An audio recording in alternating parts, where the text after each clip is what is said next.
al Tratado de Lisboa, y ya estoy spoileando, al Tratado de Lisboa, que es el tratado que hoy tiene plena vigencia y que ahora vamos a ver cuáles son los principales elementos esenciales que construyen el Tratado de Lisboa y que al día de hoy es la forma en la que la Unión Europea regula su vida, pero del Tratado de París del 51 al Tratado de Lisboa se ha transitado por todo un camino constituido por una serie de tratados, los cuales son todos ellos, terminan constituyendo el derecho primario de la Unión Europea del día de hoy.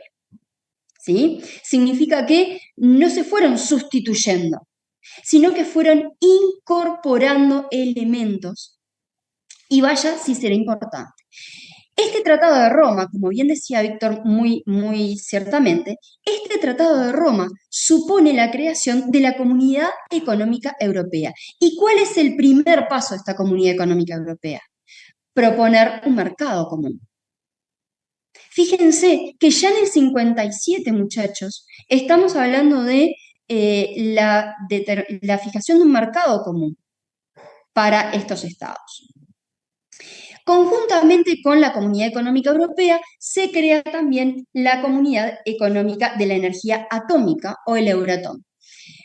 Un acuerdo que lo que propone es trabajar, imagínense, 1957, trabajar con todo lo que significaba la energía atómica de forma paralela con esta asociación que venía incorporando también al mismo tiempo nuevos Estados miembros.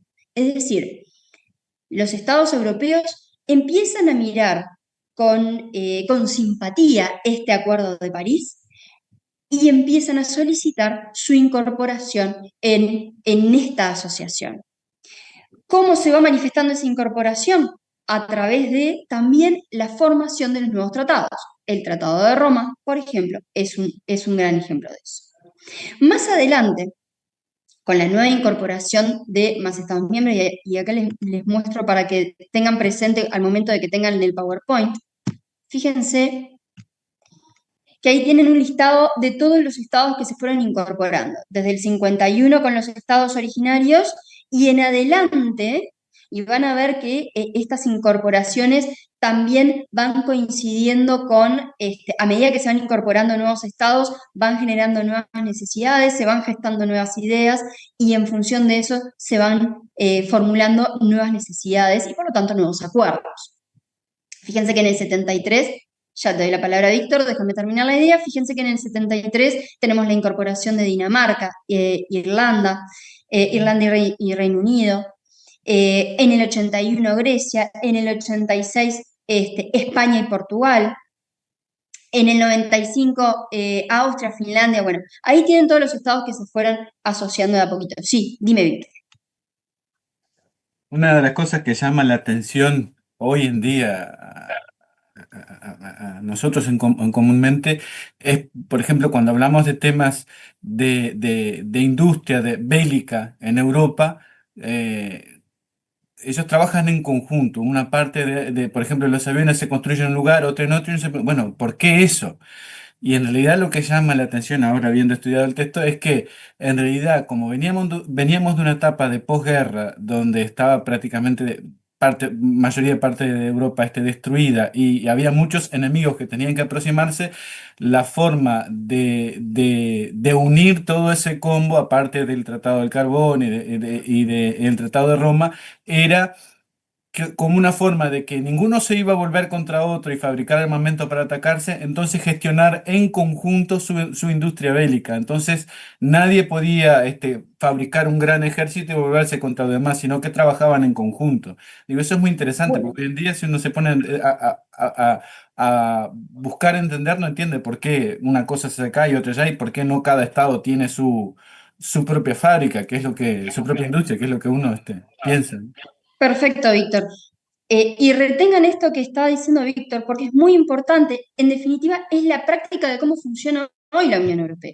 Y lo que estamos relatando hasta ahora es cómo se llegó a eso, cómo se llegó a esa mentalidad, a- a- a- a- cómo se logró que los estados se dieran determinadas competencias soberanas a los efectos de que esta organización pudiera resolver ese tipo de situaciones. Esta organización que no es ni más ni menos que los estados actuando en conjunto, que los estados cediendo competencias soberanas para actuar, para que la organización actúe y resuelva sobre esos asuntos. Pero sí, Víctor, perfecto, y les pido que retengan eso que acaba de decir Víctor, ese ejemplo que acaba de decir Víctor, respecto a la posibilidad de que diferentes fábricas de diferentes estados construyan armamento y que sin embargo sea todo de todos. Paula, sí. Profe, buen día. Buen día. En el año del Tratado de Roma también se crea el Eurotón, o es antes en el Tratado de París. No, se crea conjuntamente el tratado constitutivo de la Comunidad Económica Europea y también el Tratado de la Comunidad Económica de la Energía Atómica. Sin perjuicio de eso, gracias Paula, porque es interesante aclarar que este Euratom, o como lo ven ahí, CEEA, este tratado corre en paralelo con la Unión Europea. ¿Por qué? Porque se le atribuyó personería jurídica aparte. Por lo tanto, tiene su propio accionar, aunque comparte Estados miembros y comparte también algunos órganos. Pero ténganlo presente porque es bien interesante que sepan que corre conjuntamente con la Unión Europea, pero funciona con su propia personería jurídica. ¿Quedó claro, Paula? Sí, gracias, perdón. Por favor. Avanzando un poquito más, tenemos en el 86 la constitución del Acta de la Unión Europea, el Acta Única, que lo que avanza también en materia económica es en la formación de una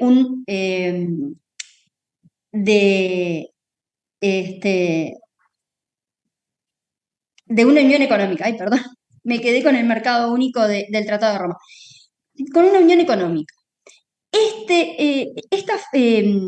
Esta formación de la unión económica, o los estados sosteniendo el objetivo de la unión económica, es también el puntapié para todo un desarrollo económico común y que va a terminar con el desarrollo de la formación de una moneda única.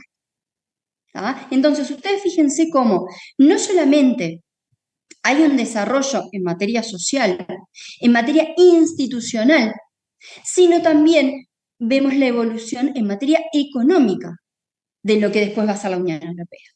Ya para el 92 se firma el Tratado de Maastricht, en este caso ya con 12 Estados miembros.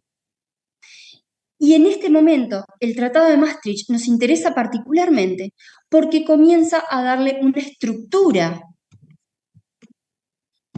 Ahí está, porque le da una primera estructura, un primer marco institucional a la Unión Europea, a lo que luego va a ser la Unión Europea. Y es a partir del Tratado de Maastricht que vamos a reconocer a esta organización o a esta, por ahora, Asociación Voluntaria de Estados, que se autodenominan Unión Europea. Entonces, bien, ¿qué es lo que vamos a encontrar dentro de esta Unión Europea con el Tratado de Maastricht? Vamos a encontrar una estructura que junta todo lo que se había trabajado hasta ahora y advierte que la base de su existencia son los tratados. Todos los tratados que se habían firmado hasta ahora, el Tratado de París, el Tratado de Roma y ahora el Acta Única y el Tratado de Maastricht. Y que sobre esa base, sobre esos tratados, por lo tanto, sobre ese derecho primario, se van a levantar diferentes pilares. ¿Qué tipo de pilares? Un pilar que entiende sobre política exterior y seguridad. Y acá vamos encaminados a la mentalidad que llegamos al día de hoy con el ejemplo que daba Víctor. Advirtiendo que la política exterior y la seguridad común, este PES, tenían que resolverse en conjunto. Tenía que haber un pienso de todos los estados en esta asociación para resolver sobre una política exterior y seguridad.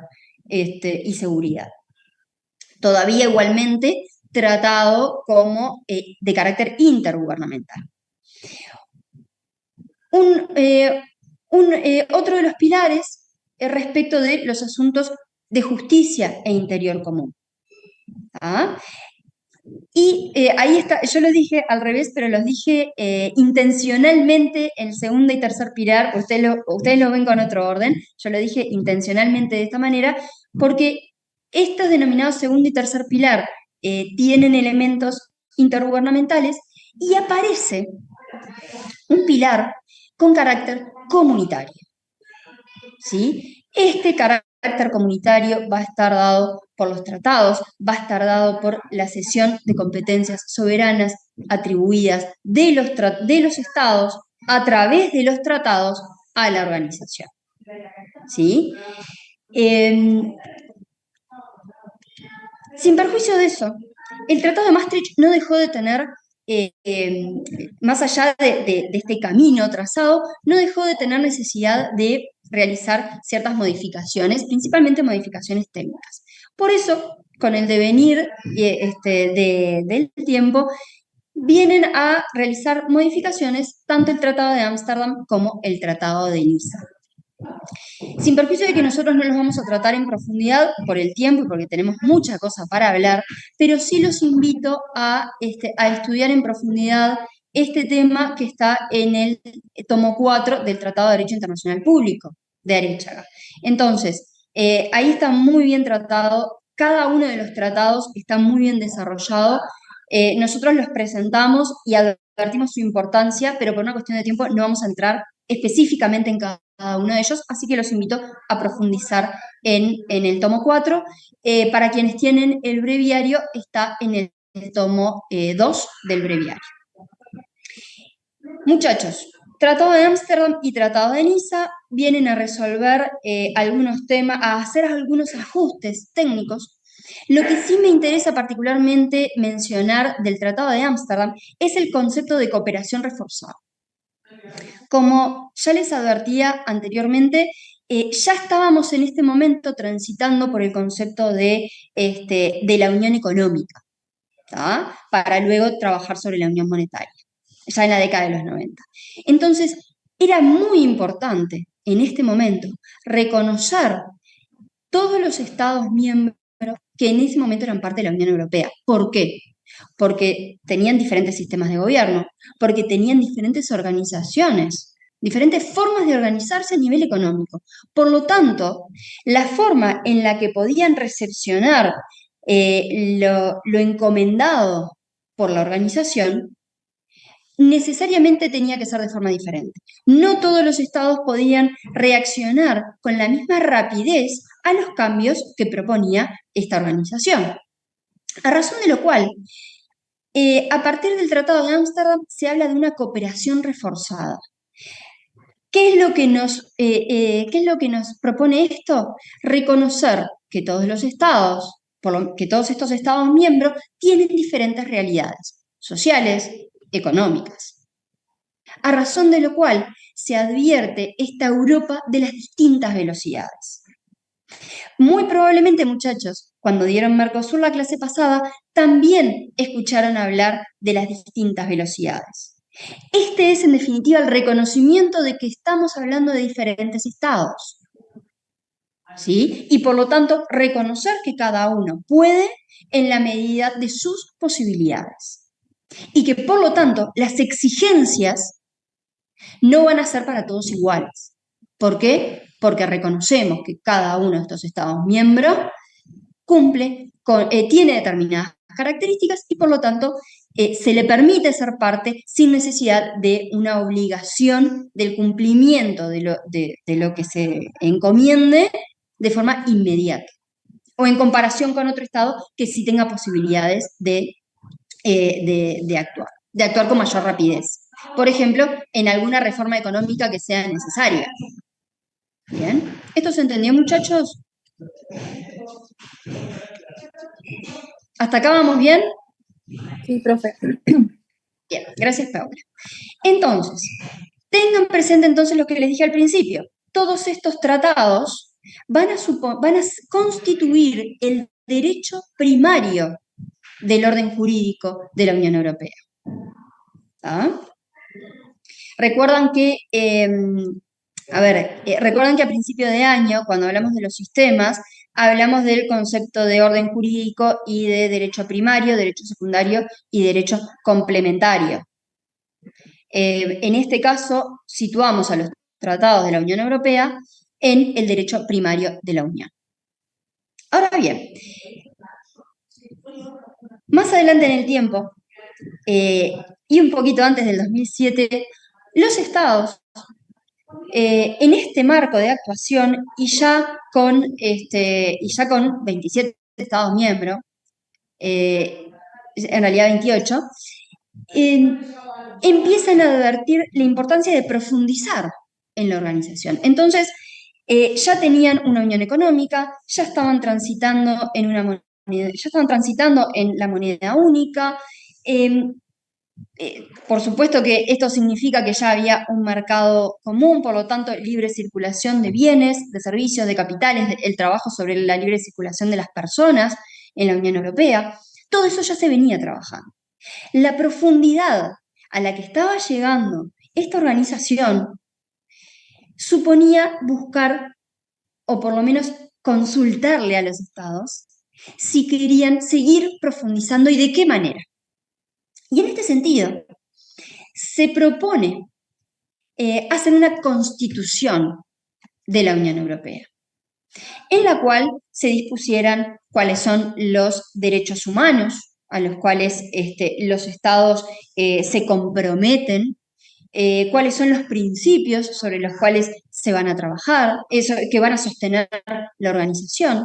Se le había incorporado símbolos a los cuales iban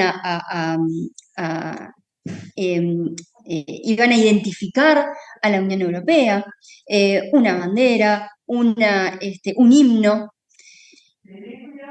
Y este avance podía llegar a suponer, o había estados que podían llegar a suponer, un camino hacia la federación. Entonces, o a constituir una federación. Entonces, frente a esta posibilidad, se somete esta posibilidad de la formación de una constitución de la Unión Europea, se somete a los referéndums en la órbita interna de cada Estado miembro. Y en este sentido, nada más y nada menos que los estados fundadores recibieron de sus ciudadanos la negativa respecto de la formación de una constitución de la Unión Europea. Estamos hablando de Francia, de Holanda, que rechazaron, a nivel popular, se rechazó la posibilidad de crear una constitución europea, una constitución de la Unión Europea, perdón. ¿Cuál fue la gran consecuencia de esto? Por supuesto que al momento en que la organización advierte la importancia de un cambio, se frena la posibilidad de una constitución de la Unión Europea. ¿Qué significa frenar la formación de una constitución? Que no tenían resuelto en materia de derechos humanos, a todo lo que se habían comprometido los estados europeos en otras organizaciones, por ejemplo, en el Consejo de Europa, los compromisos asumidos en materia de derechos humanos no quedaban realmente incorporados en la organización. Sí, por supuesto, cada estado en su obligación de cumplir con los compromisos asumidos a nivel internacional, pero no quedaba nada en materia a nivel de la organización en su estructura interna. Por otro lado, el tema de los símbolos también había quedado trancado u obstaculizado en la medida en que no se aprueba la Constitución. Y en estos obstáculos, y a los efectos de paliar esta oposición hacia la Constitución, se transita hacia el Tratado de Lisboa, tratado hoy vigente. Por lo tanto, en el 2007 se empieza a trabajar en el Tratado de Lisboa, que efectivamente se entra en vigor en el 2009. ¿Cuáles son las principales características que vamos a tener en este tratado? Aquel tema vinculado a los derechos humanos. Se busca la manera de incorporar todos los compromisos asumidos en esa materia, de incorporarlos a la organización. ¿Cómo se incorporan entonces? El Tratado de Lisboa viene a equiparar el valor jurídico de los compromisos asumidos, en este caso de la Carta de Derechos Humanos, de la Carta Europea de Derechos Humanos, vienen a equipararla en valor jurídico a los tratados. Por lo tanto, ¿dónde vamos a encontrar esta carta y todo lo que tenga que ver con los derechos humanos dentro de la Unión Europea? Si tiene valor jurídico, el mismo valor jurídico que los tratados. En el derecho primario de la Unión Europea. Sí, Paula. Profe, ¿puede repetir esto último de la primera característica? Que no me quedó Sí, claro. claro. Sí, claro. ¿Ustedes están viendo el slide que dice Tratado de Lisboa? Sí, profe. Está bien. Fíjense que en el apartado A dice que el Tratado de la Unión Europea, el Tratado de Funcionamiento y la Carta de Derechos Humanos, ahí quedó, tienen que agregarle la Carta de los Derechos, la Carta Europea de Derechos Humanos, van a tener igual valor jurídico. El hecho de que tengan igual valor jurídico significa que esta carta y todo lo que tenga que ver con los compromisos asumidos por los Estados partes en materia de derechos humanos va a quedar incorporado en el derecho primario de la Unión. Por lo tanto, hay una obligatoriedad de los Estados en cuanto a su cumplimiento. ¿Sí? Por otro lado, el Tratado de Lisboa viene a aclarar el tema de la atribución de competencias, al punto tal que se dice expresamente cuáles van a ser la atribución de competencias soberanas que le atribuyen los Estados a la Unión. Recuerden que cómo se atribuyen competencias soberanas a la Unión por parte de los Estados a través de los tratados. En este caso, a través del Tratado de Lisboa, que dice expresamente cuáles van a ser las competencias atribuidas a la organización. ¿Sí? Ustedes recuerden esto, muchachos. Cada Estado miembro, en su distribución interna, las diferentes competencias, ¿sí? Juzgar y hacer ejecutar los juzgados, los temas administrativos, los temas legislativos. A cada poder del Estado se le atribuye determinada competencia. A cada ente autónomo, a cada servicio descentralizado, estoy pensando en la órbita interna de cada Estado. A cada ente autónomo, a cada servicio descentralizado, se le atribuye una competencia, es decir, se le permite trabajar sobre determinado tema. ¿Bien? Esto, repito, en la órbita interna del Estado. Los Estados, en el ámbito de la Unión Europea, advierten la importancia de que ciertas competencias propias del Estado les sean atribuidas a la organización que tienen en común, en este caso, la Unión Europea. Esa competencia, que es parte de su soberanía, esa competencia, cada uno de los Estados partes acuerdan que determinada competencia que original y naturalmente le corresponde al Estado, que la va a empezar a trabajar la organización, que va a empezar a resolver respecto de esa competencia la organización. Repito, ¿cómo lo hacen? A través de la disposición del tratado. Por eso, muchachos, cuando se sostiene que los Estados atribuyen competencias soberanas a la organización, estamos hablando de esto. Estamos hablando de esa competencia que tiene el Estado y que le permite a la organización resolver sobre ella. ¿Va a poder resolver la organización sobre toda la vida del Estado? No. ¿Sobre todas las competencias que tiene el Estado? No. Sino sobre únicamente aquellas competencias que le son atribuidas gracias a que los Estados acuerdan que sobre esa competencia va a poder tener atribución. Entender esto, muchachos, o por lo menos a mi parecer en particular, entender esto es entender la esencia de esta organización internacional supranacional. Y entender por qué los Estados permiten que determinadas competencias resuelva una organización creada por el Estado. ¿Ah? Este vínculo, después lo vamos a ver más adelante, y después van a ver las consecuencias cuando hablemos de los principios que vinculan la norma comunitaria con la norma interna de cada Estado miembro. Estos principios, la primacía de la norma comunitaria, el efecto directo, la aplicación inmediata y la responsabilidad del Estado por el incumplimiento de la norma comunitaria, estos principios que sostienen el diálogo entre la norma comunitaria y la norma interna, no puede ser cabalmente entendido si no entendemos que los Estados atribuyeron esas competencias a la organización.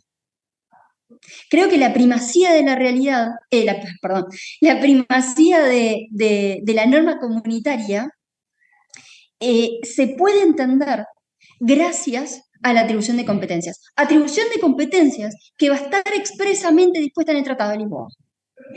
Entonces, tenemos está sostenida esta atribución de competencias por el marco normativo, nada más y nada menos que por el derecho primario de la Unión Europea, obligatorio para todos los Estados miembros. ¿Esto se entendió? Porque es neurálgico, muchachos, que ustedes entiendan esto en el marco de la Unión Europea. Profe, entonces perdón, la interrupción, cuando se le atribuye a cada Estado trabajar determinado tema, es en el ámbito interno de la Unión Europea, no de cada Estado. Al revés. Cada Estado le otorga a la organización la posibilidad de trabajar determinado tema. Y eso lo hace como una competencia. Y eso es porque, competencia. Exacto, eso es porque tiene atribuida esa competencia. Pero primero el Estado lo trabaja en el Estado, o sea, en la parte interna para luego trasladarlo a una competencia de la Unión. Sí, a ver, el Estado decide qué competencias atribuir. Ahí va. Esto se traslada a la discusión de la formación del tratado, porque esta atribución de competencia va a ser para todos los Estados deciden que sobre ese tema los Estados tienen competencias soberanas a la organización. Y lo otro que a mí no me quedó claro en el tema de las normas comunitarias y normas internas, eso me quedó medio colgado. Esta organización, perfecto Paula, gracias, esta organización tiene capacidad legislativa. Tiene sus normas comunitarias que justamente en el ámbito de la atribución de las competencias tiene que regular. Si los Estados le permiten a la organización regular en materia aduanera, significa que la organización va a poder crear normas vinculadas al tema aduanero. ¿Hasta ahí vamos bien con el ejemplo, Paula? Sí, me hace que siga en la cabeza, perfecto. Significa que la organización va a poder resolver sobre ese tema aduanero al cual se le atribuye esa competencia. El resolver sobre ese tema aduanero significa crear una norma comunitaria que sea la misma para todos los Estados miembros y que todos la tengan que aplicar. Después vamos a ver el orden jurídico y qué tipo de normas o de actos jurídicos van a poder ser creados. ¿Con qué actos jurídicos nos vamos a encontrar? Pero a los efectos de responder la pregunta de Paula y muy a grosso modo, lo seguimos con este ejemplo. Crea una norma comunitaria, pero esa norma comunitaria se va a tener que vincular con las normas internas de cada Estado miembro. Porque recuerden lo que les dije recién. Los Estados ceden competencias soberanas, pero no ceden la totalidad de sus competencias. Los Estados siguen resolviendo y siguen legislando en todos aquellos temas que no se dieron competencias a la organización. Por lo tanto, todas esas normas internas van a tener que convivir con las normas comunitarias.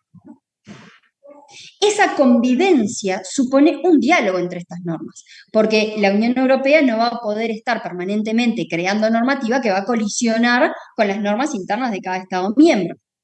Por eso también la importancia de que en el Tratado de Lisboa se haya aclarado cuáles son las competencias exclusivas que tiene la organización, para que los Estados miembros no sigan creando normas que en realidad la competencia está atribuida a la organización.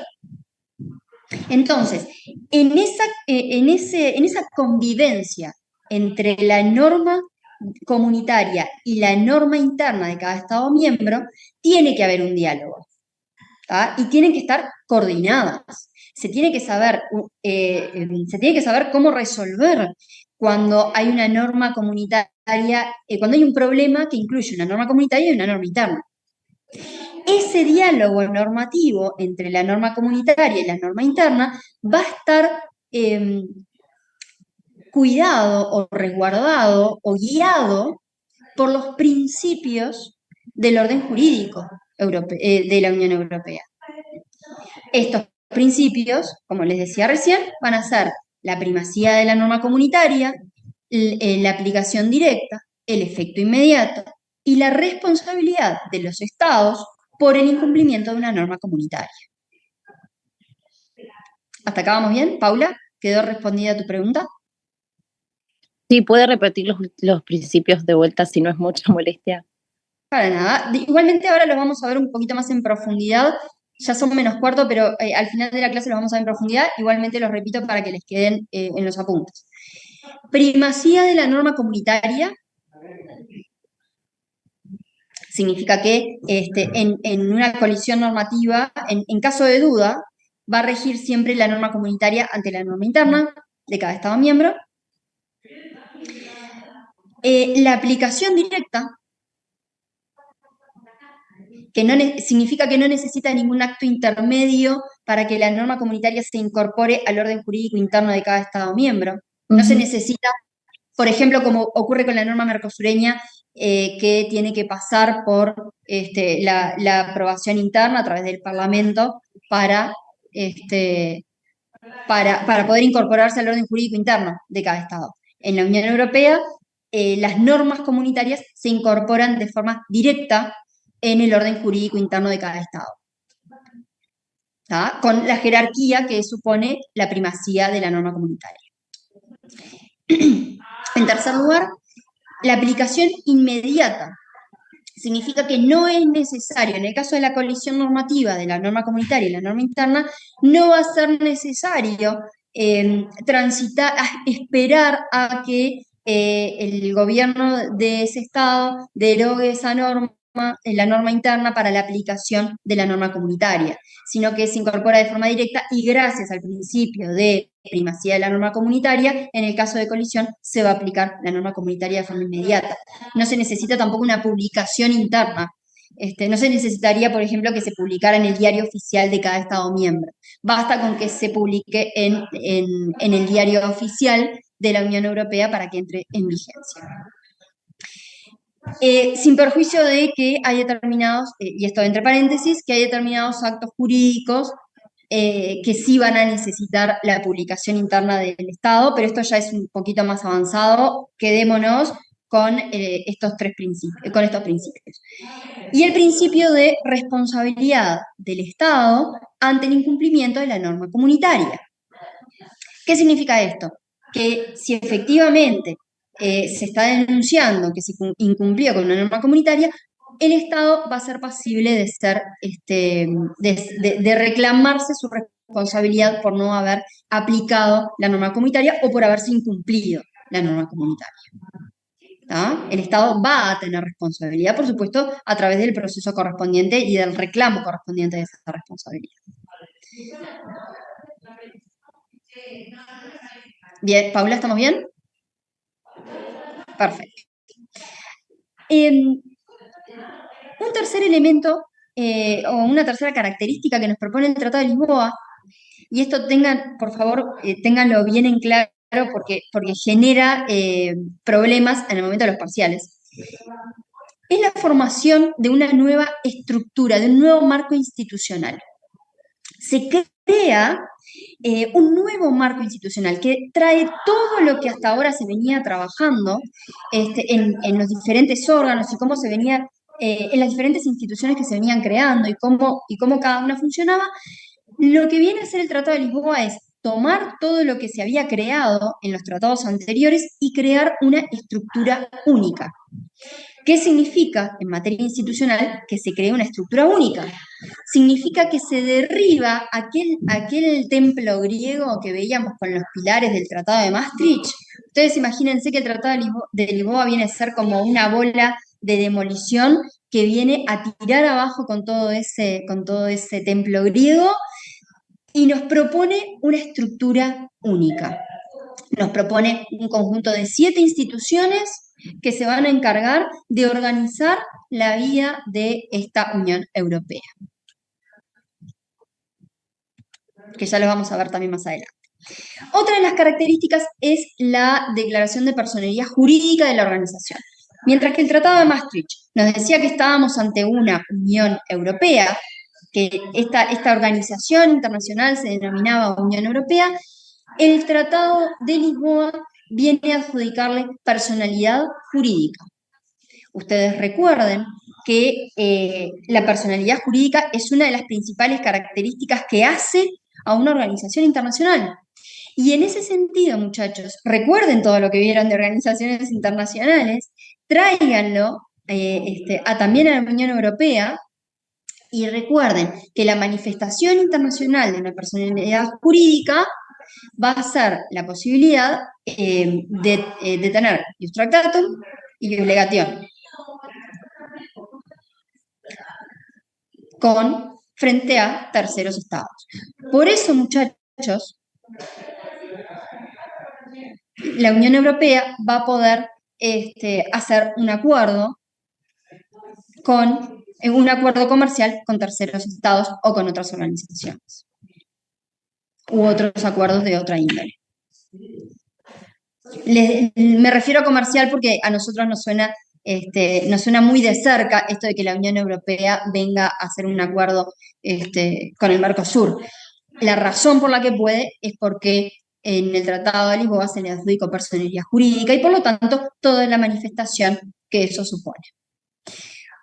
Por otra parte, y como un detalle no menor, se crea la figura del alto representante, que en definitiva es quien va a liderar los asuntos exteriores de la organización. Y un tema no menor es la incorporación del artículo 50. Este artículo 50 es nada más y nada menos que el procedimiento para el retiro voluntario de un Estado miembro de la organización. ¿A qué le suena esto? ¿A alguien le suena algo cuando digo retiro voluntario de la Unión Europea? ¿A alguien le resuena de, sí, yo me acuerdo de... Gran Bretaña, pues, claro. ¿A qué? Al Reino Unido, bien Gonzalo. Al famoso Brexit. ¿Ah? ¿Significa que los estados no podían antes denunciar el tratado y retirarse de la organización? Podían. Pero el artículo 50, podían, pero no estaba previsto ni pensado. El desarrollo que había tenido la Unión Europea, los avances que había tenido y la profundidad a la que había llegado era tal que no se pensaba que los estados pudieran tener intenciones de irse, porque tenían una fila de estados con intención de entrar. Entonces no estaba realmente pensado. Ahora bien, el Reino Unido siempre tuvo la característica de tener sus particularidades en el vínculo con la Unión Europea. No era parte de la moneda única, tenía sus particularidades respecto del espacio Schengen. El espacio Schengen es lo que es el acuerdo que permite la libre circulación de personas, a razón de lo cual siempre tuvo ciertas particularidades. ¿Ah? De manera que cuando llegamos al procedimiento de retiro voluntario, le permitió al Reino Unido tomarse de este retiro voluntario más adelante en el tiempo, ¿no? Acá estamos hablando del 2007 y el retiro voluntario del Reino Unido, el Brexit, fue hace bastantes pocos años atrás. Pero de cualquier manera, este artículo 50 ya mostraba que el retiro de un Estado de la organización era una posibilidad. Era algo sobre lo que se tenía que regular, más allá de que no estuviese realmente en los planes de ningún Estado en ese momento, pero sí se necesitaba que se regulara este punto. Y este punto lo vino a regular el Tratado de Lisboa. ¿Cómo? Con el anuncio del Estado de que iba a retirarse y posteriormente la determinación de un plazo prudencial para una salida negociada.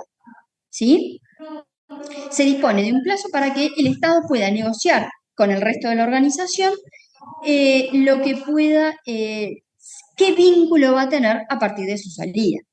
Si ustedes recuerdan muy brevemente, porque ya estamos casi en la una, pero muy brevemente, si ustedes recuerdan toda la discusión sobre el Brexit, o todo lo que se decía en ese momento sobre el Brexit, lo que probablemente más se recuerda es el referéndum que se hizo a nivel interno del Reino Unido para saber si la población quería o no salir de la Unión Europea, la aprobación, todas las controversias que vienen atrás de ese referéndum, y además del plazo extendido que hubo.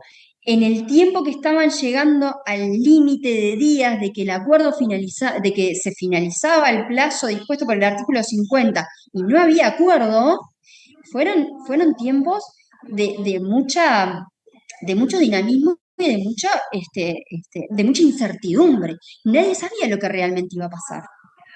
Ustedes fíjense, muchachos, que en esta organización, fíjense en el mapa dónde está el Reino Unido, y fíjense que, sin perjuicio de que es una isla, tiene una única frontera seca con el resto de la Unión Europea, que es Irlanda.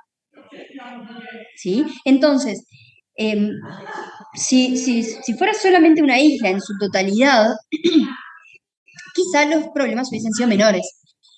Pero en este caso teníamos un Estado miembro de la Unión Europea con frontera seca respecto del Reino Unido, respecto a Irlanda del Norte, que ustedes recuerdan que es parte del Reino Unido. Entonces, bien, ese fue uno de los temas que trajo tantas dificultades al momento de salir con un acuerdo negociado. Ahora bien, finalmente se resolvió. Fue parte de la resolución de esta frontera fue parte de un anexo en el acuerdo Unión Europea-Reino Unido. Pero además, ustedes fíjense las consecuencias, muchachos. El no tener o el no finalizar el vínculo con un acuerdo negociado a nivel económico, con los avances que había tenido la Unión Europea, recuerden que estamos hablando de una unión económica y monetaria, con políticas económicas comunes, significaba, muchachos, que si el Reino Unido no era parte de la Unión Europea y no tenía un acuerdo que dispusiera cómo iba a funcionar su vínculo económico, iba a terminar sometido a las reglas de la OMC. De manera que era más que necesario. Ay, vi que Alfredo, perfecto, Alfredo, muchísimas gracias. Vi que pusiste en el chat el mapa de donde está el Reino Unido y de lo que estamos hablando. Yo apelaba a su memoria de una de las primeras slides que tuvimos, pero gracias, Alfredo, por el detalle. Si ustedes ven ahí, Irlanda necesitaban necesariamente determinar qué pasaba con Irlanda. Pero fuera de eso, el temor de quedar sometido a las reglas de la OMC era muy grande. Y no terminar con un acuerdo negociado significaba terminar sometidos a las reglas de la OMC.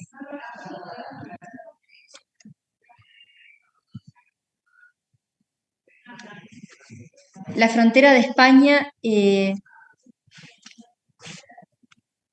sí, pero en realidad la frontera seca, el gran problema de la frontera seca estaba representado por Irlanda, que fue el gran obstáculo. El resto fueron todas cosas fácilmente acordadas, pero la gran dificultad representaba en las personas que vivían en esa cuadra que divide Irlanda del Norte, Irlanda del Sur, y que suponía que varios irlandeses que vivían de un lado de la frontera pasaran todos los días a trabajar del otro lado. Si ustedes recuerdan, también hubo una gran incertidumbre y una gran corrida de empresas del de origen del Reino Unido dentro de España. Dentro de España hubo un gran corrimiento de empresas que levantaron sus sedes y se volvieron al Reino Unido por esta incertidumbre de no saber qué iba a pasar con esta libre circulación de bienes, servicios, capitales y personas, porque los afectaba directamente. Gracias a este acuerdo negociado, toda esta incertidumbre quedó desactivada. Efectivamente, finalizaron con una negociación en materia comercial y muchas de estas situaciones muchos de estos problemas quedaron desactivados y con el comercio retomado. Ahora bien, seguimos un poquito más para finalizar con las características. Sin perjuicio de lo que les dije en la primera característica, y para que la recuerden, el tema de que la Carta de los Derechos Europea de Derechos Humanos queda como derecho originario de la Unión Europea, el tema de los derechos humanos ha sido un tema a tratar, un tema que ha traído muchos debates respecto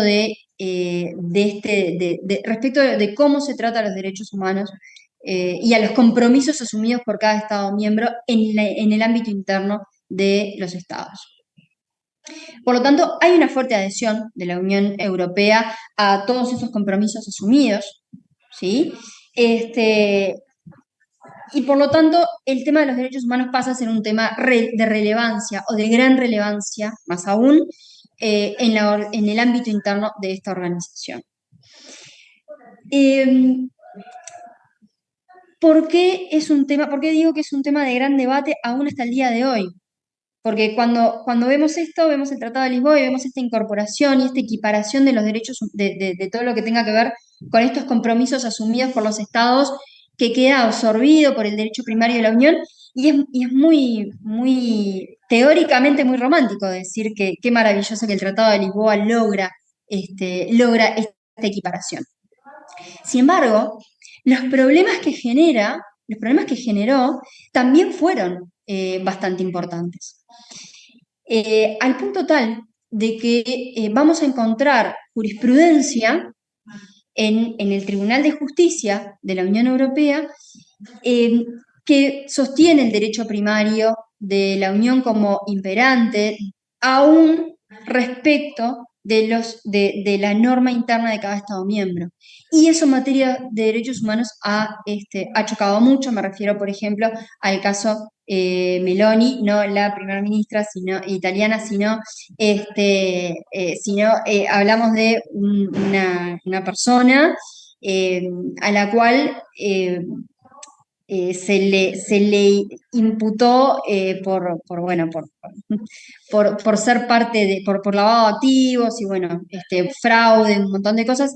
En Italia, el señor se va para España, que tiene normas más benévolas respecto de el trato de los reos. Me refiero principalmente a la posibilidad y en Italia se permite que el reo efectivamente se lo pueda juzgar en rebeldía, en España no. Eso suscitó un montón de controversias vinculadas a materia de las normas de derechos humanos internas de cada Estado miembro, amparadas por la Constitución de cada Estado miembro, y en función de eso, las normas vinculadas a los derechos humanos de la Unión Europea vinieron a mostrar su imposición en materia de derechos humanos, y eso generó ciertas rispideces en estos temas. Cuando se suscita una controversia entre los estados y viene una norma comunitaria a imponerse, con temas tan delicados en materia de derechos humanos, genera controversia, genera debate, genera también ríos de tinta. Les repito, si ustedes quieren buscar el caso, es un caso muy interesante, así que los invito, se los conté muy a grosso modo por el tiempo que tenemos, pero los invito a que investiguen respecto de este tema. Muchachos.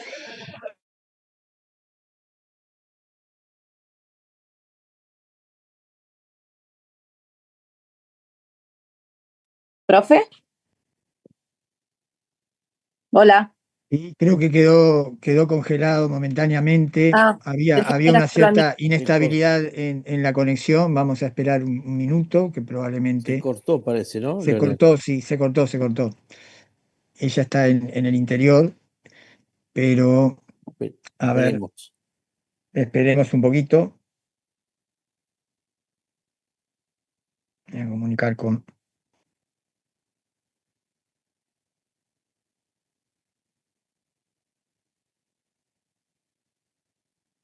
salió y va a volver a entrar.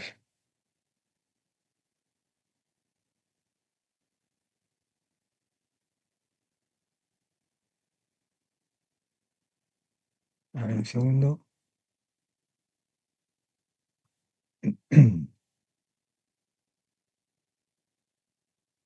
Mientras tanto, les recordamos que el lunes tenemos la clase de taller.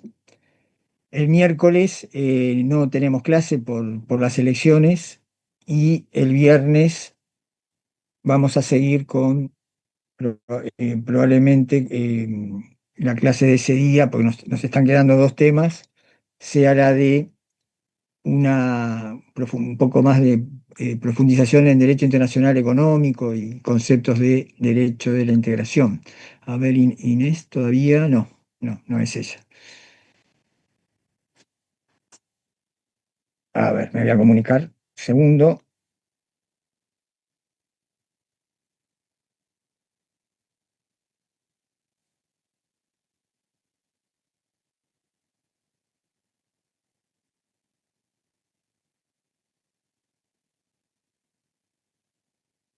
Hola Inés, ¿cómo estás? Se cortó. ¿Estás intentando?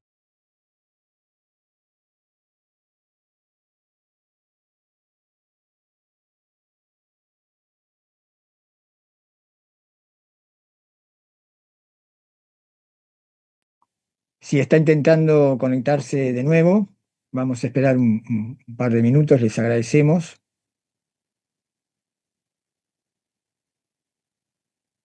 Cosas que pasan, profe. Son cosas que pasan, sí, sí. Hasta ahora no nos había ocurrido, pero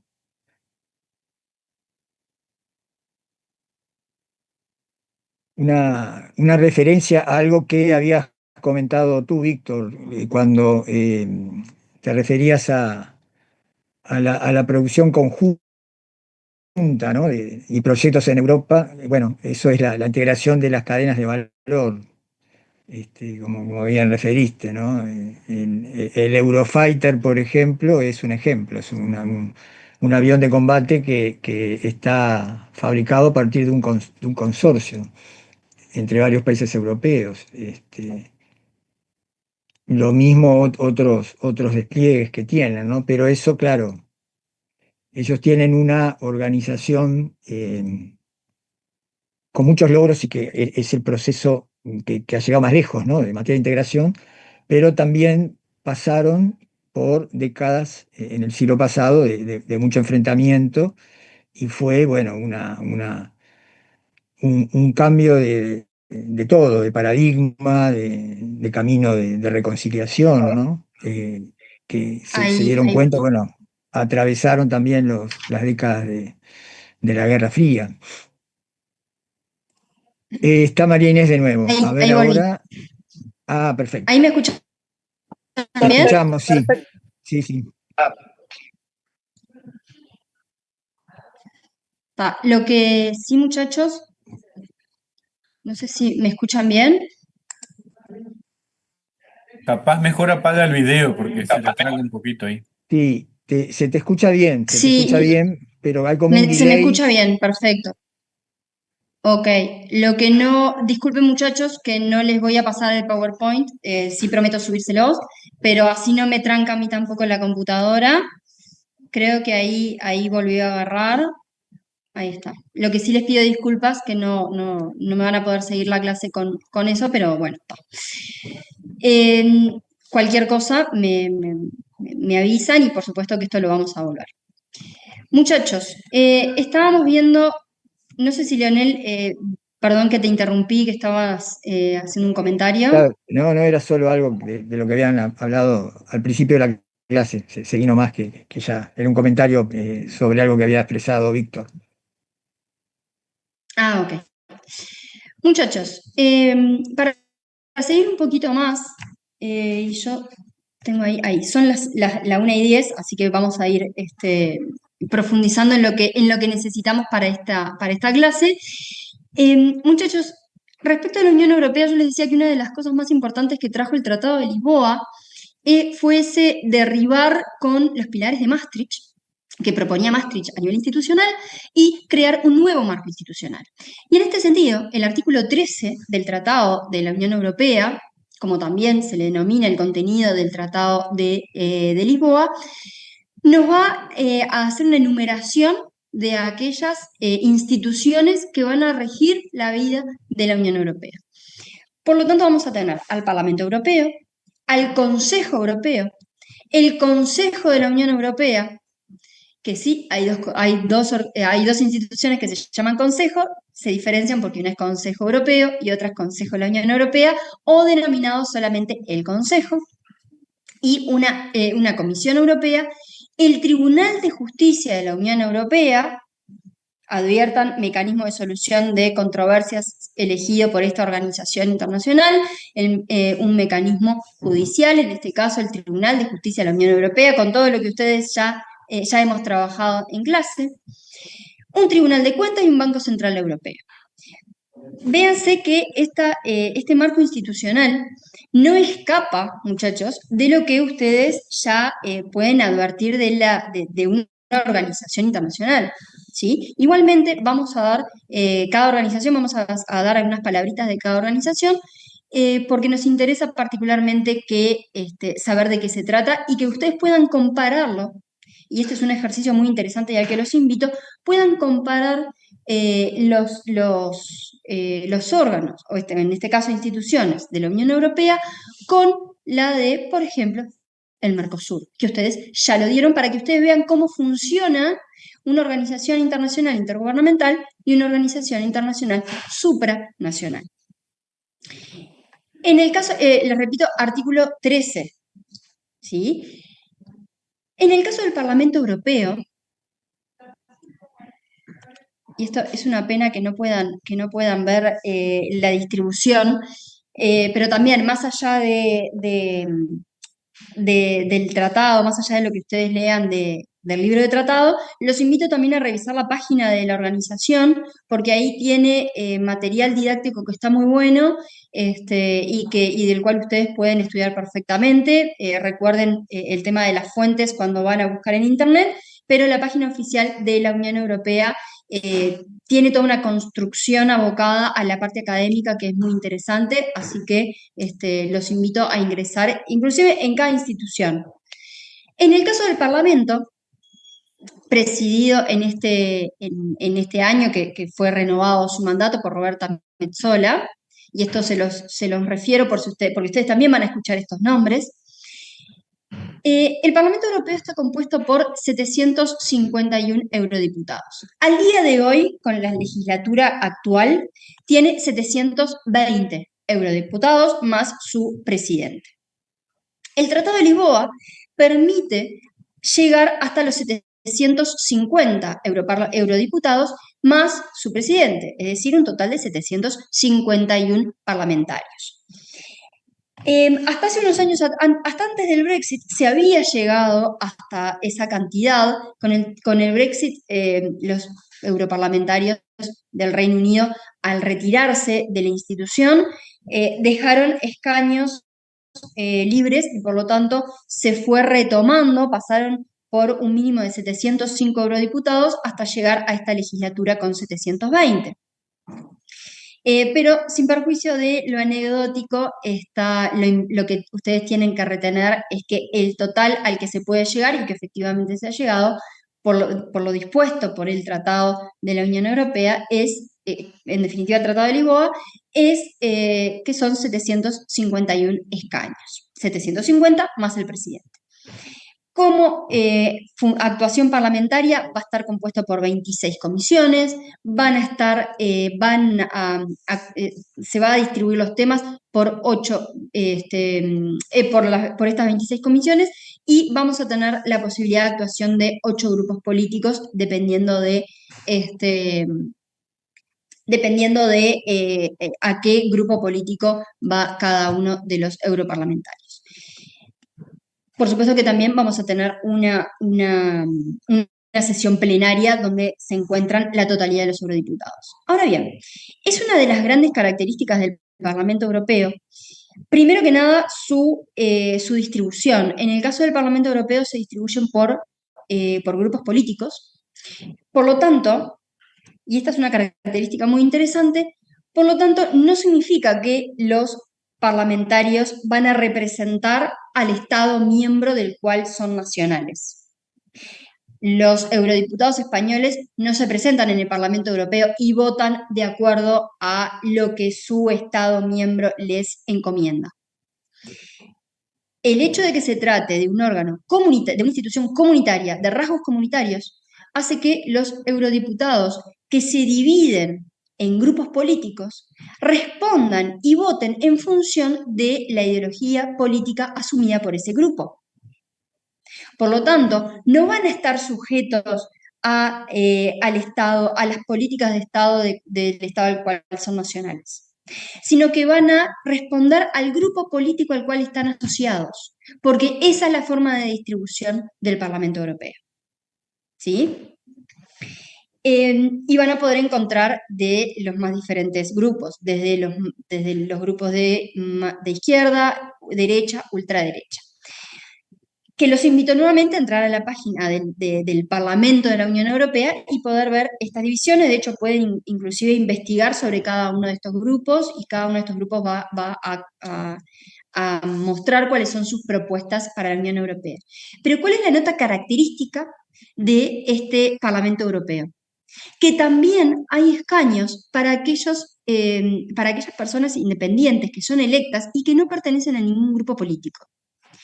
Dentro de estos independientes van a encontrarse antieuropeístas.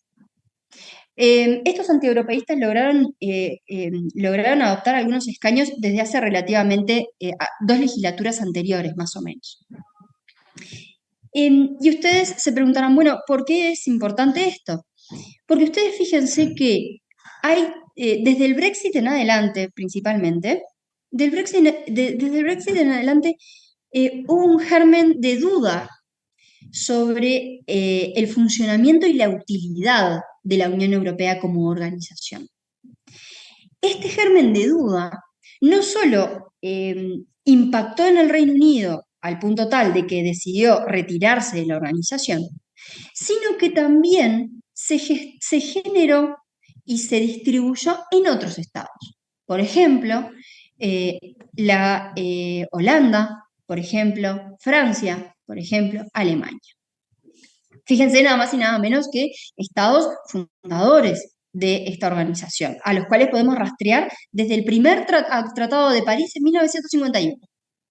Aún así, estamos hablando de antieuropeístas que sostienen que la Unión Europea no necesariamente está cumpliendo con el rol para el cual le fue encomendado, que es el desarrollo de todos los estados por igual.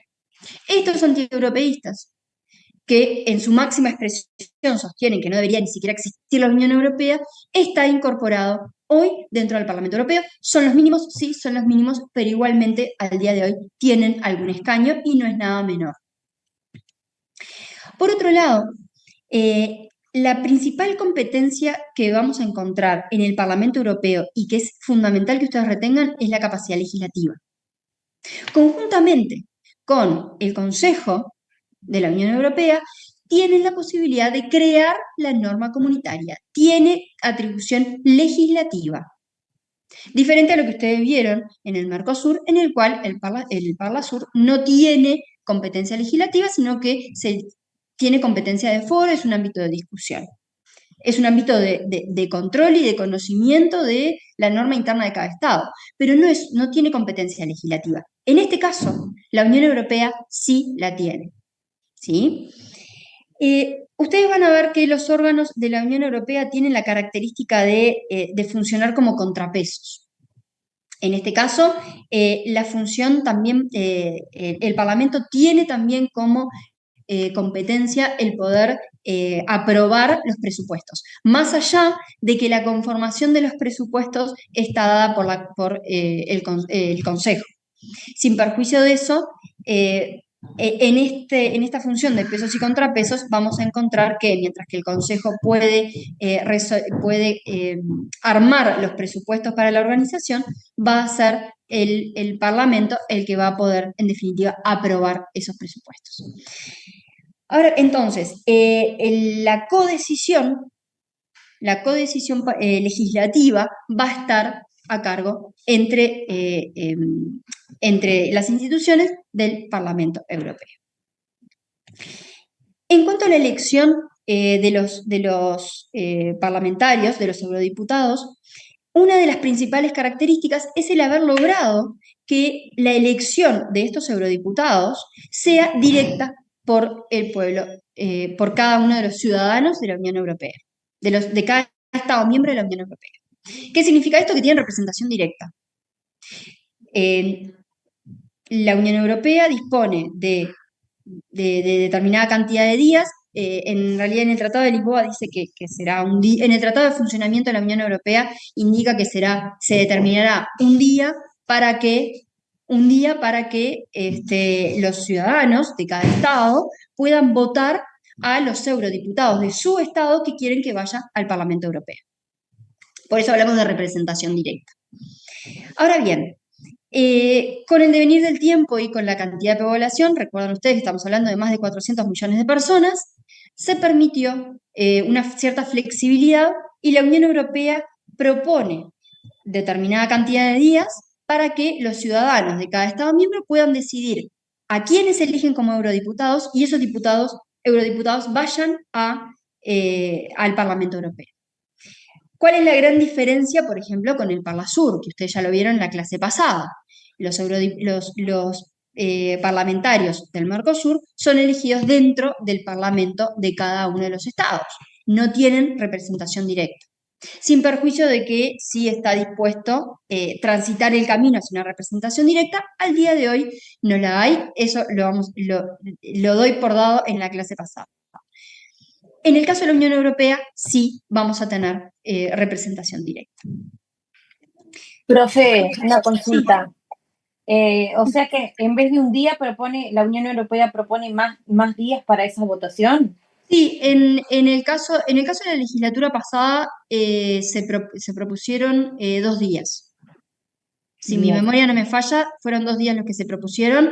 En ese tiempo, cada uno de los Estados miembros con su sistema electoral organiza la elección, léase el sistema electoral, organiza las mesas, organiza las papeletas, organiza lo que tenga que organizar y se distribuye de la forma en la que tenga que distribuir. Eso está encomendado a cada sistema electoral de cada Estado miembro. Pero los días en los cuales se realizan las elecciones están dispuestos por la Unión Europea y los términos generales están dispuestos por la Unión Europea. La mayoría de edad para votar, por ejemplo, que en este caso son los 18 años, está extendido a la totalidad de los estados. Pero dentro del Estado, el Estado organiza en esos días dispuestos por la Unión Europea, organizan con su sistema electoral dónde van a estar distribuidas las mesas, dónde van a estar las urnas, cómo se distribuyen las papeletas. ¿Tá? Pero luego de eso ya no tiene mayor injerencia. Los eurodiputados que quedan electos en cada Estado miembro van al Parlamento. Respecto del Consejo Europeo, muchachos, el Consejo Europeo va a tener el cometido principal de darle impulso necesario a la Unión. ¿Qué significa esto? Que van a ser los que van a crear las líneas directrices de la organización. Y es por eso que vamos a encontrar en esta institución al presidente del Consejo Europeo, a los jefes de Estado y de Gobierno y al presidente de la Comisión Europea. En cuanto al Consejo de la Unión Europea, que yo les dije, hay 2, no se confundan, tenemos 2 que se llaman Consejo, uno que lo acabamos de ver y el otro que lo vemos a continuación, el Consejo de la Unión Europea.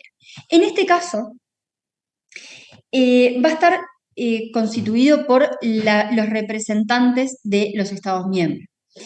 En general, estos representantes van a ser de orden ministerial. ¿Y esto por qué? Porque en el funcionamiento de esta institución, dependiendo del tema que se trate, es el ministro que va a actuar. ¿Sí? ¿Cuál es la importancia de este órgano?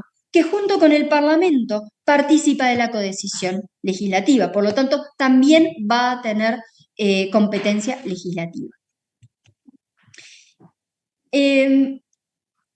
Respecto de la Comisión Europea, esta Comisión Europea, también denominada como la guardiana de los tratados, es un órgano colegiado y está compuesto por un conjunto de comisarios, al día de hoy 27, porque representan a uno por Estado miembro, y son los que se encargan del cumplimiento de los tratados, de que la vida de la Unión Europea se encamine en su vida diaria. ¿Sí? La elección de cada uno de estos comisarios es muy interesante porque pasa por la mirada del Parlamento Europeo.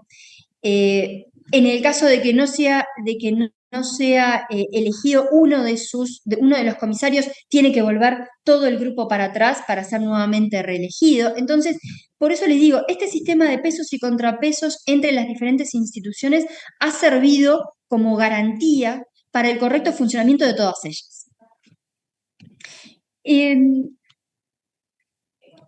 Muy cortito en cuanto al proceso legislativo, porque quiero llegar a darles el orden jurídico con un poquito más de profundidad. En cuanto al proceso legislativo, como les decía, en este sistema de pesos y contrapesos, vamos a encontrarnos incorporados a la comisión, que es quien propone quien hace las propuestas legislativas, al Parlamento y al Consejo, y al Consejo de la Unión Europea. ¿Sí? La comisión en su calidad de quien propone la legislación, y el Parlamento y el Consejo de la Unión Europea como los que deciden, los que sancionan la norma en conjunto. Por eso hablamos de codecisión legislativa. En el caso de que efectivamente se sancione la norma por ambas instituciones, es cuando vamos a llegar a tener nuestra norma comunitaria. ¿Sí? En cuanto al Tribunal de Justicia, muchachos, el otro órgano que nos propone el artículo 13 del Tratado de Lisboa, el Tribunal de Justicia de la Unión Europea es, como les decía hace un momento, el mecanismo de solución de controversias que eligió la organización para para resolver sus conflictos. Respecto de este funcionamiento, es bien interesante porque, sin ánimos de irme demasiado en profundidad, en Derecho a la Integración lo trabajamos un poquito más, pero bueno, acá vamos a ir viendo los grandes rasgos. En el caso del Tribunal de Justicia, está dividido en dos grandes tribunales. El Tribunal de Justicia por un lado y el Tribunal General por el otro. Cada uno tiene determinadas competencias. Por supuesto que ambos dos están compuestos por jueces. En el caso del Tribunal General está compuesto por diferentes salas a las cuales se accede en función del caso en función del tema que se pretenda. Recuerden que como tribunal supone que los casos acceden a estos tribunales dependiendo de sus competencias, sea Tribunal de Justicia, sea Tribunal General, pero no se crea el tribunal en función del caso, sino que el caso accede al mecanismo de controversia. En el caso del Tribunal de Justicia, tiene como competencia, en primer lugar, la anulación de los actos de la Unión. ¿Qué actos? Como yo les decía,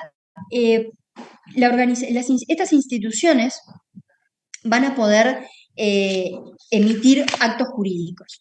Estos actos jurídicos, que van a poder ser vinculantes o no vinculantes, vamos a poder referirnos a reglamentos, van a poder emitir reglamentos, directivas, directrices, van a poder tomar decisiones, van a poder formular recomendaciones.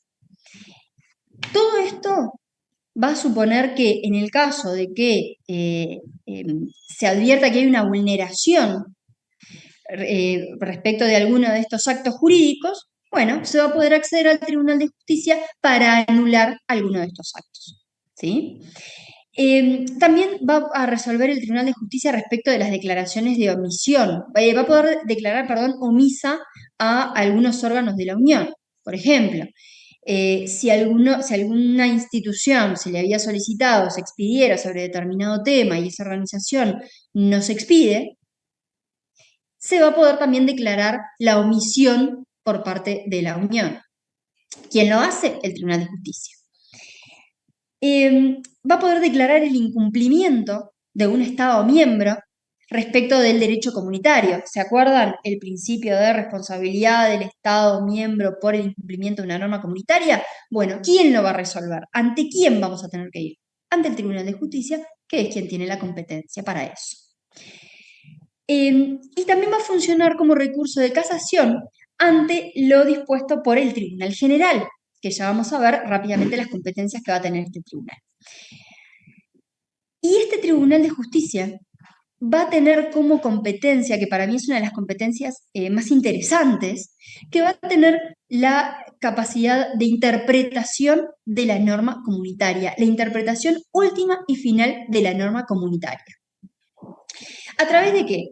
A través de las cuestiones prejudiciales, a través de las opiniones consultivas, ¿sí? Es decir, ¿a quién se le va a tener que consultar si hay un vacío en una norma comunitaria o hay un conflicto entre una norma comunitaria y una norma interna de cada Estado? Al Tribunal de Justicia de la Unión Europea. ¿Por qué? Porque es el intérprete último y final de la norma comunitaria. ¿Qué significa esto?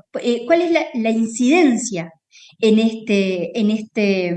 esta organización? Una incidencia que para mí es una de las más relevantes. Es el Tribunal de Justicia el que, a partir de las opiniones consultivas, de la cuestión prejudicial y de su propia jurisprudencia, ha construido los principios los principios del orden jurídico de la Unión Europea. Aquellos principios que ya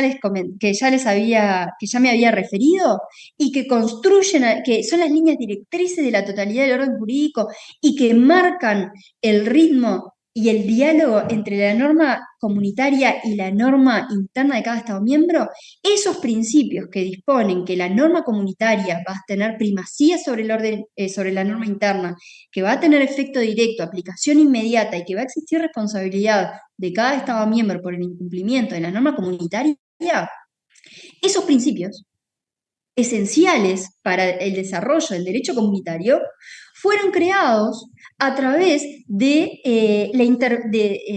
esta interpretación normativa que tiene el Tribunal de Justicia respecto a la interpretación de la norma comunitaria. Entonces, ese diálogo, en definitiva, fue creado por este Tribunal de Justicia. La forma en la que se comunican las normas fue creado por el Tribunal de Justicia. Por eso entiendo que no es nada menor esta capacidad de interpretativa. Y no voy a profundizar demasiado, es un tema apasionante, a mí particularmente me gusta mucho, como ya lo pueden advertir, pero si no, no nos da el tiempo para terminar con todo lo que tenemos que terminar. En cuanto a las competencias del Tribunal General,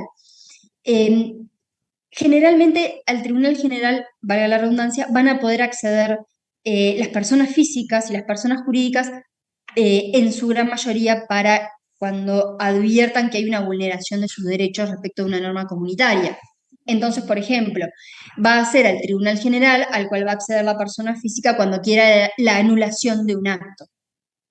¿Qué va a pasar con esa anulación? En el caso de que haya una necesidad de una siguiente instancia, más allá de la sala y de la formación de una gran sala, se va a poder acceder al Tribunal de Justicia, a la otra parte del Tribunal de Justicia de la Unión Europea, a los efectos de su casación. Pero el acceso de la persona física al sistema de justicia de la Unión Europea es a través de los reclamos ante el Tribunal General.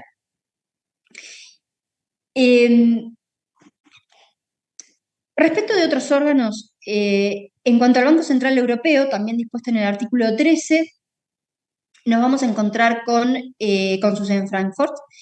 Es quien en definitiva se encarga conjuntamente con los bancos centrales de la regulación de la moneda del euro, de controlar que el sistema económico de la Unión Europea funcione como deba de funcionar, incluido el control de la moneda única como es el euro.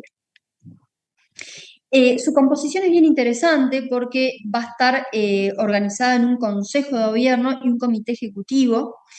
En este caso, el Banco Central Europeo va a tener también personería jurídica propia, pero bueno, igualmente que decíamos en el caso del Euratom, va a poder funcionar igualmente en paralelo y trabajar en conjunto para su objetivo principal, que es el desarrollo económico de la Unión Europea.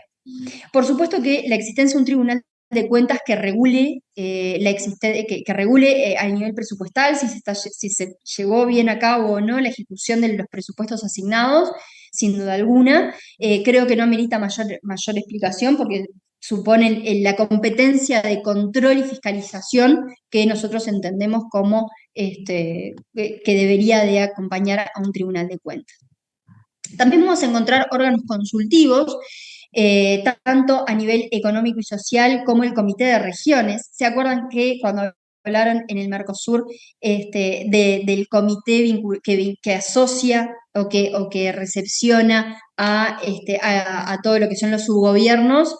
Que tenía un nombre bastante más amplio, que menciona cada una de las distribuciones gubernamentales de cada Estado miembro. En este caso, la Unión Europea decide llamarlo Comité de Regiones, pero es lo mismo, es la convocatoria a los representantes de las autoridades regionales y locales. Este Comité de Regiones, así como pasa en el Mercosur, creo que es de una relevancia fundamental para evitar la colisión de la norma comunitaria con la norma interna de cada Estado. Porque en definitiva, muchachos, este tipo de comité son los que atraen a los representantes de su región, subgubernamentales, y los que advierten de la realidad de cada Estado miembro. Este comité que va a resolver, que va a hacer recomendaciones, y a partir de estas recomendaciones es que se va a advertir la realidad de cada Estado miembro y que va a posibilitar la formulación de un buen proyecto de ley comunitaria. ¿Sí? Porque ¿qué es lo que nos va a mostrar? Nos va a mostrar la realidad de cada Estado miembro, las necesidades, y nos va a mostrar las posibles colisiones. Y va a evitar que se creen normas comunitarias que impacten de forma negativa respecto de algún Estado miembro. Ustedes calculen, muchachos, que estamos hablando de 27 Estados miembros. Una norma que tiene que impactar en 27 Estados miembros, donde las normas internas no van a ser todas iguales. Y aún así tienen que convivir con una norma comunitaria que va a ser para todos igual y que tienen que aplicarse el principio de primacía. Entonces, vaya si será importante la creación de órganos, ¿sí? En este caso sí, órganos, como son estos comités, que muestren a la Unión la realidad. Es fundamental. Es fundamental para que las instituciones tengan contacto con los Estados miembros, con la realidad de cada Estado miembro, porque permite, en definitiva, seguir hablando de la Europa de las distintas velocidades. ¿Ah? También va a estar compuesto también por otros órganos e instituciones. Nos vamos a encontrar, por ejemplo, con el Supervisor Europeo de Protección de Datos. Y en esto me detengo porque la actuación de la Unión Europea respecto de la protección de los datos personales de los usuarios, de sus propios ciudadanos, ha sido muy fuerte, al punto tal de que encontramos jurisprudencia al día de hoy en el Tribunal de Justicia de la Unión Europea que protege los datos personales y que ha tenido sentencias en contrario respecto de grandes como Google, como Meta, ¿sí? Entonces, podemos advertir un trabajo muy fuerte respecto a la Unión Europea que funciona gracias a que este tipo de órganos, como repito, el Supervisor Europeo de Protección de Datos, advierte de una realidad que pone de manifiesto la necesidad de regular sobre estos temas. También nos vamos a encontrar con un grupo de agencias que permiten el normal funcionamiento de de los estados, generalmente agencias ejecutivas o que están incorporadas en los diferentes estados y que permiten un acceso a los temas habituales de la organización. Muchachos, y ahora sí respecto del orden interno, y me tomo estos últimos minutos para recordarles y para mostrarles cómo todo lo que hemos dicho hasta ahora converge cuando hablamos del orden jurídico. El derecho de la Unión Europea, como ustedes ya lo han podido advertir, cuando hablamos de las fuentes, cuando hablamos de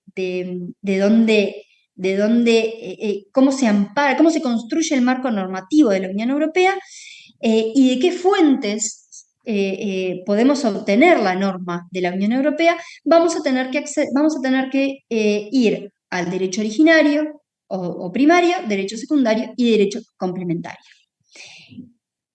Como derecho originario, creo que ya todos entendieron que tenemos que pensar en los tratados constitutivos, desde 1951 hasta ahora, con el Tratado de Lisboa, incluyendo aquellos compromisos asumidos respecto de los derechos humanos, como el Tratado de Lisboa así lo impone. Por lo tanto, cuando hablamos de derecho originario, estamos hablando de los tratados, estamos hablando de la normativa que ahí surge y estamos hablando de un marco de obligatoriedad de aplicación. ¿Tá? ¿Y esto por qué, muchachos? ¿Y por qué hablamos de derecho originario? Porque son los estados, ¿tá? Porque son los estados miembros los que deciden crear esos tratados y acordar. Para que esos tratados, que son en definitiva esos tratados los que van a marcar todo el camino y todo el correcto funcionamiento de la organización. Pero ¿quién se dedica a que eso pase? Los estados. ¿Quiénes son los que deciden cómo va a estructurarse la organización?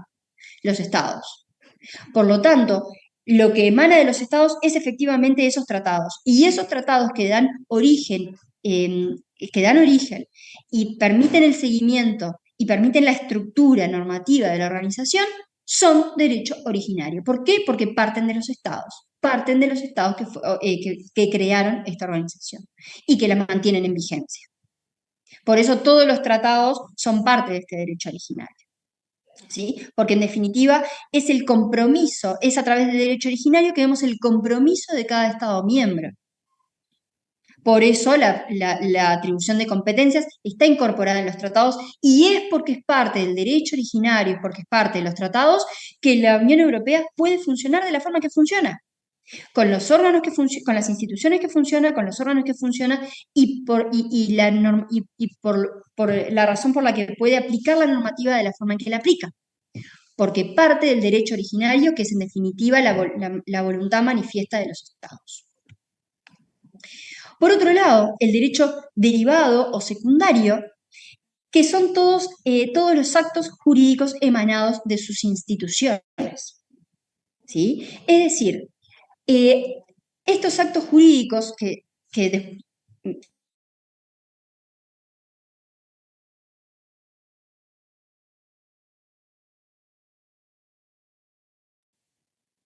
Creo que ocurrió de nuevo, ¿no?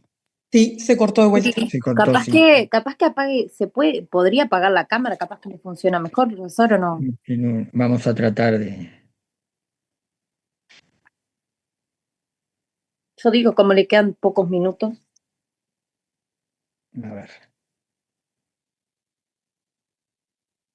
Se ve que está llamando porque ocupado.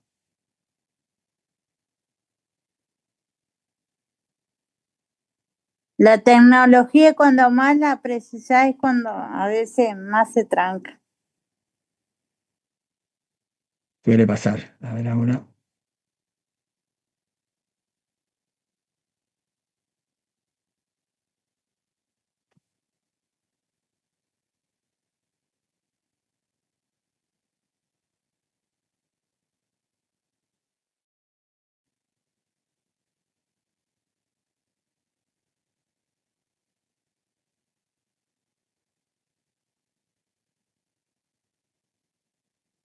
Bueno,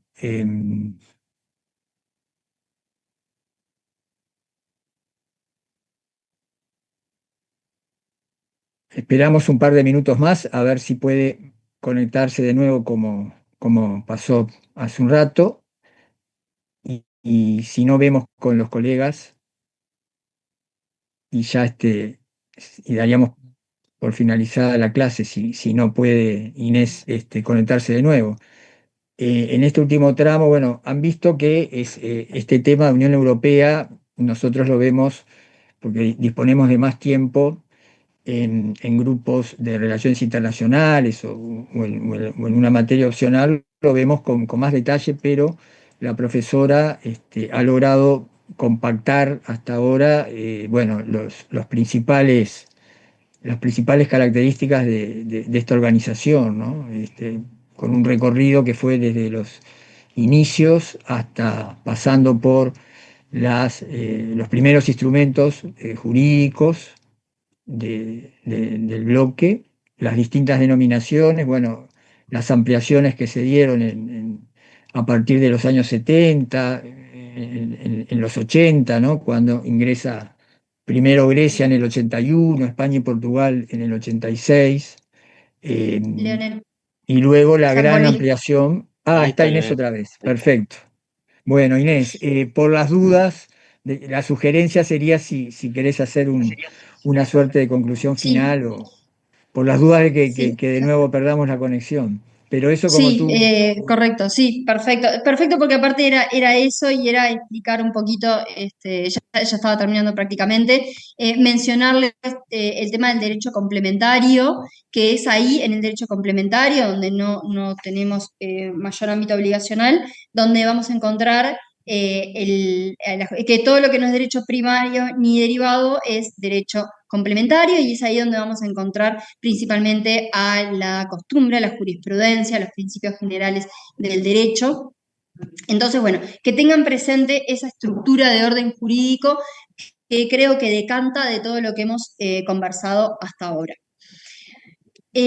Muchachos, sí, para terminar, creo que es fácil advertir que se trata de una organización, de por qué se trata de una organización paradigmática, cuando es el ejemplo claro de organización internacional supranacional.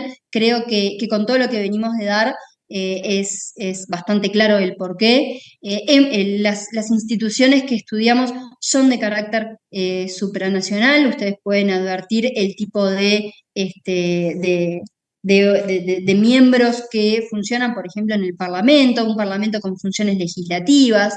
Tengan la previsión de poder compararlo con el Mercosur y ver cómo funciona cada institución y cada órgano, y van a poder advertir esta distinción entre las organizaciones internacionales intergubernamentales y las supranacionales. Así que bueno, muchachos, en definitiva, la recomendación es, sin perjuicio de esto y sin perjuicio de que les vamos a subir el PowerPoint, que lean el tomo de tratados, el tomo 4 de tratados, que también está en el breviario tomo 2.